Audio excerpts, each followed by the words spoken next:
sous le sectoriel environnement à la DSF, le ministère des Finances.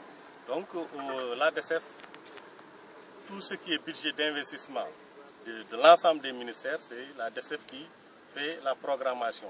C'est quoi la DSF? La DSF, c'est la direction de la coopération économique et financière, qui se charge de la programmation du budget d'investissement et également du suivi physique et financier des projets et programmes de développement.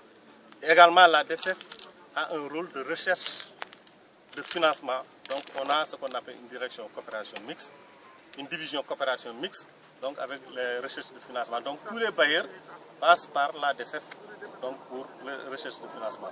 Donc, toutes les requêtes de financement que vous voyez passent par la DSF qui les achemine vers les différents bailleurs.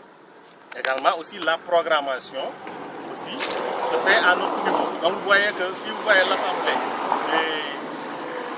vous voyez que les ministres défilent au niveau de l'Assemblée pour défendre leur projet de budget. Il y a dans ces projets de budget, il y a le budget d'investissement, ça veut dire tous les projets et programmes que vous voyez le projet PADERCA, projet etc., PADEC, tout ça c'est inscrit dans le budget d'investissement. Il y a aussi ce qu'on appelle le budget de fonctionnement, c'est tout ce qui est fonctionnement, c'est-à-dire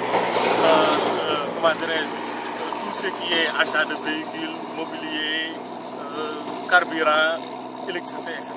Donc c'est ça notre rôle.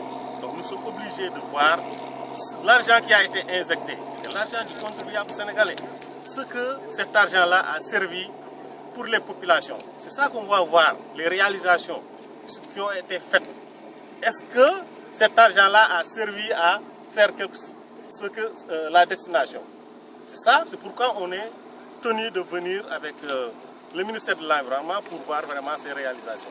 Là, nous sommes satisfaits parce que c'est des réalisations concrètes.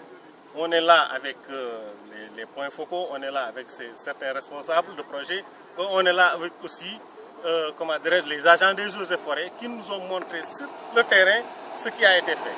Mais c'est vrai, il y a aussi des fois des problèmes qu'on a vus. Par exemple, au niveau de la direction de l'environnement et des établissements classés, des fois il y a un problème qui est criard, c'est-à-dire le manque de moyens de ces directions. Des fois, on voit aussi le manque de moyens matériels, le manque de moyens humains. Et également, aussi quand j'ai dit le manque de moyens humains, c'est-à-dire le personnel. Donc, déficit en personnel. Donc là aussi, ça peut impacter sur le travail des agents sur le terrain. Manque de moyens aussi logistique, les véhicules. Si on voit le secteur de Doussouy, un seul véhicule, et c'est un véhicule qui n'est pas en bon état et qui, pour couvrir toute une zone, tout un département, je crois qu'il faut quand même renforcer les moyens de ces services des eaux et forêts. Et lors du passage du ministre de l'Environnement au niveau de l'Assemblée nationale, les députés l'ont décrié et nous aussi, actuellement au niveau du budget de l'État pour 2014, on a inscrit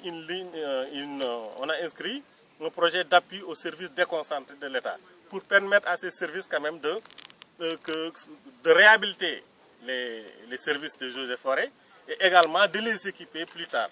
Parce qu'on a constaté que vraiment il y a un déficit criard de moyens au niveau de ces services déconcentrés. Mission d'approfondir encore, de voir vraiment les faiblesses, les contraintes qui existent et essayer au niveau du budget de l'État quand même de trouver des solutions.